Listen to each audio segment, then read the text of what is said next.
Livro de 1 Samuel, capítulos 9 e 10. Havia um homem de alta posição chamado Quis, da tribo de Benjamim.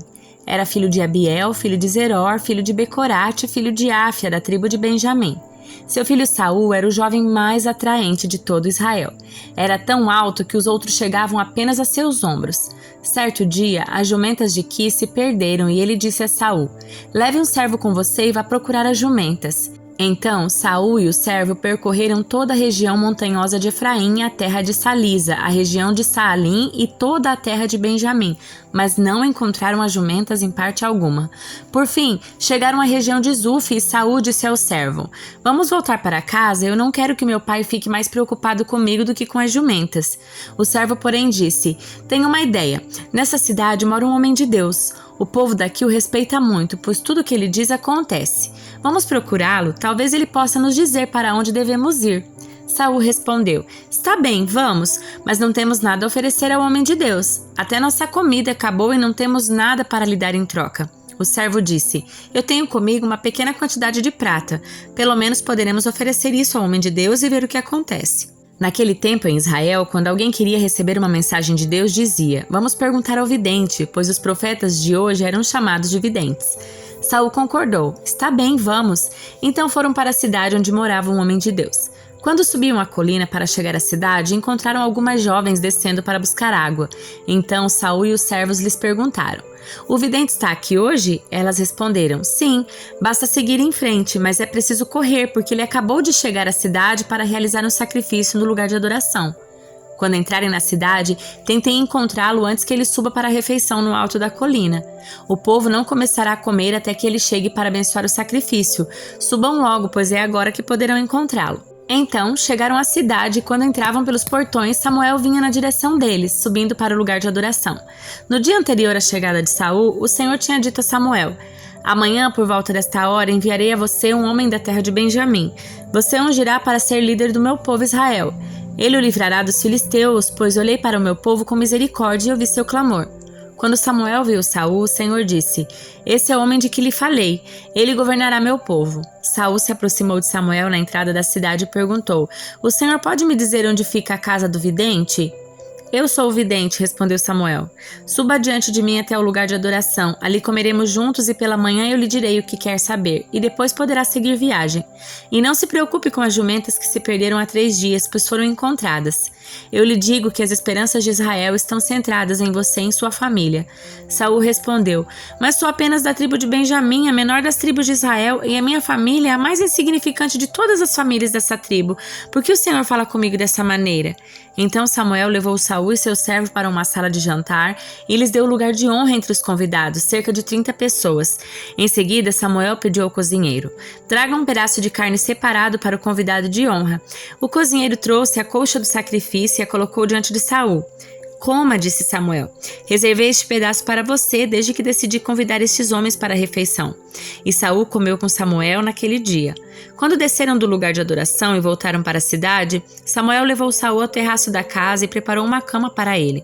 Ao amanhecer do dia seguinte, Samuel chamou Saul novamente. "Levante-se", disse ele, "é hora de seguir viagem." Saul se aprontou e ele e Samuel saíram juntos. Quando chegaram à saída da cidade, Samuel disse a Saul que enviasse seu servo adiante. Depois que o servo partiu, Samuel disse: "Fique aqui, pois recebi de Deus uma mensagem para você." Samuel pegou uma vasilha de óleo e derramou sobre a cabeça de Saul. Depois beijou Saul e disse: "Faço isso porque o Senhor o nomeou como líder de Israel, sua propriedade especial. Hoje, quando você partir, verá 2 homens ao lado do túmulo de Raquel em Zeusa, na divisa de Benjamim. Eles lhe dirão que as jumentas foram encontradas e que seu pai deixou de se preocupar com elas e agora está preocupado com vocês, perguntando: 'Que farei para encontrar meu filho?' Quando você chegar no carvalho de Tabor, encontrará 3 homens vindo em sua direção. Estão a caminho de Betel, onde vão adorar a Deus. Um deles estará levando 3 cabritos, outro 3 pães e o terceiro uma vasilha de couro cheia de vinho. Eles o cumprimentarão e lhe oferecerão 2 pães que você deve aceitar. Quando chegar a Gibeá Elohim, onde fica o destacamento dos filisteus, encontrará um grupo de profetas descendo do lugar de adoração. Virão tocando harpa, tamborim, flauta e lira e estarão profetizando. Nesse momento, o Espírito do Senhor virá poderosamente sobre você e você profetizará com eles. Será transformado numa pessoa diferente. Depois Depois que esses sinais se cumprirem, faça o que tiver que fazer, pois Deus está com você. Em seguida, vá a Gilgal adiante de mim, eu o encontrarei ali para sacrificar holocaustos e ofertas de paz.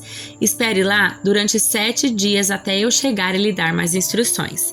Assim que Saul se virou para partir, Deus lhe deu um novo coração, e todos os sinais anunciados por Samuel se cumpriram naquele dia.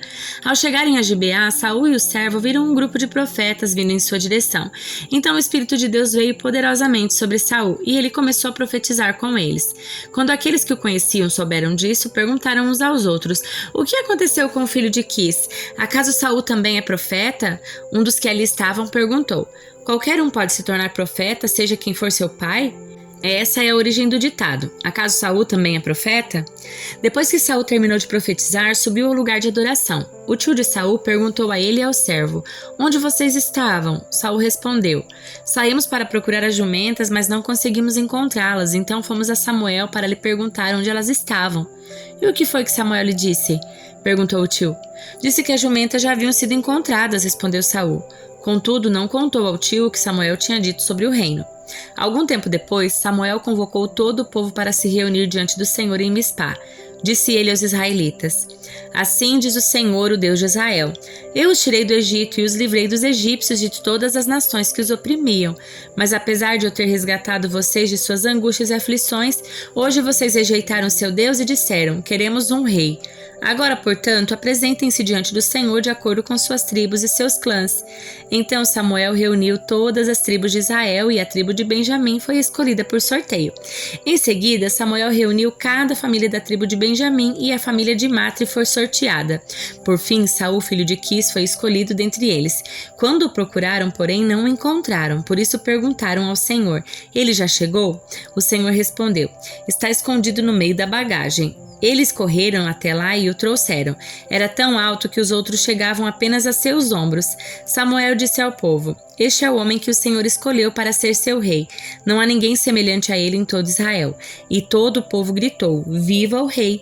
Então Samuel explicou ao povo os direitos e deveres do rei, escreveu-os num rolo e colocou diante do Senhor.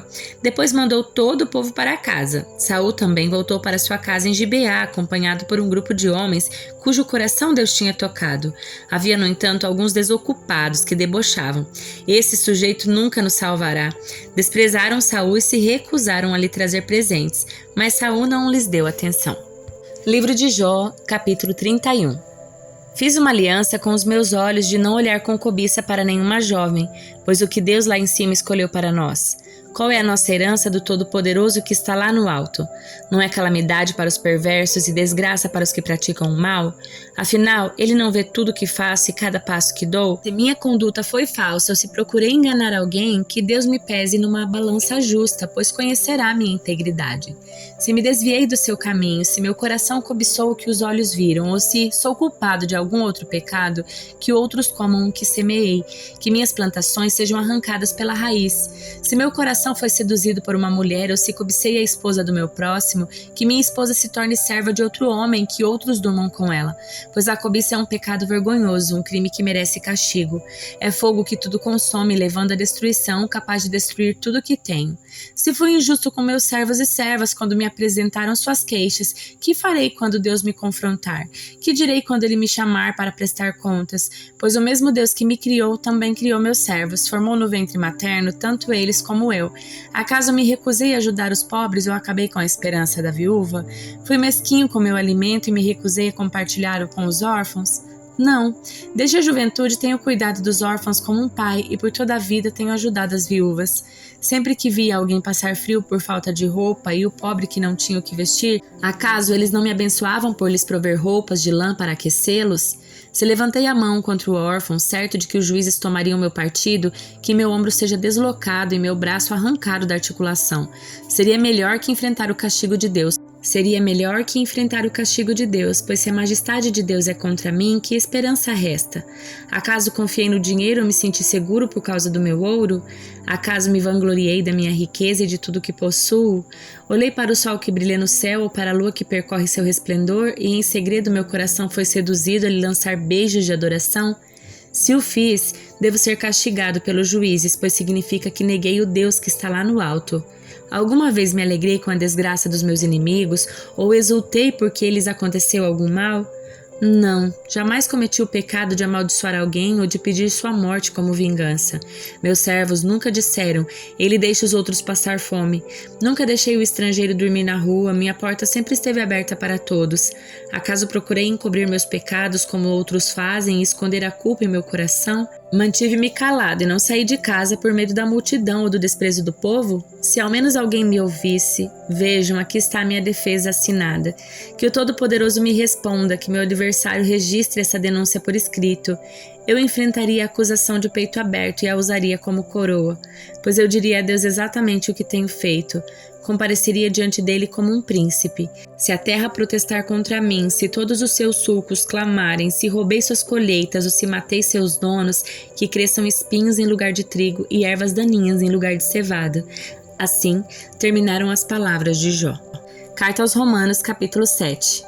Agora, irmãos, vocês que conhecem a lei, não sabem que ela se aplica apenas enquanto a pessoa vive? Por exemplo, quando uma mulher se casa, a lei a une a seu marido enquanto ela estiver vivo. No entanto, se ele morrer, as leis do casamento já não se aplicarão à mulher. Portanto, enquanto o marido estiver vivo, se ela se casar com outro homem, cometerá adultério. Mas se o marido morrer, ela ficará livre dessa lei e não cometerá adultério ao se casar novamente. Assim, meus irmãos, vocês morreram para o poder da lei quando morreram com Cristo, e agora estão unidos com aquele que foi ressuscitado dos mortos.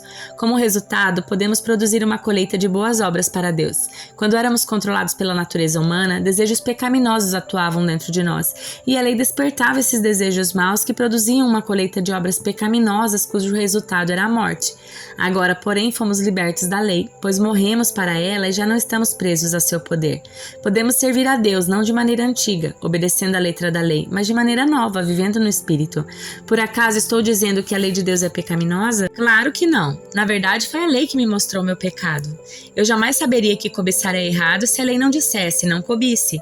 Mas o pecado usou esse mandamento para despertar dentro de mim todo tipo de desejo cobiçoso. Se não houvesse lei, o pecado não teria esse poder. Houve um tempo em que eu vivia sem a lei. No entanto, quando tomei conhecimento do mandamento, o pecado ganhou vida e eu morri. Assim descobri que os mandamentos da lei que deveriam trazer vida trouxeram em vez disso morte. O pecado se aproveitou desses mandamentos e me enganou. Ele fez uso deles para me matar. Isso, porém, só demonstra que a lei em si mesma é santa e santos, justos e bons dos seus mandamentos. Mas então a lei que é boa foi responsável por minha morte? Claro que não. O pecado usou o que era bom para me condenar à morte.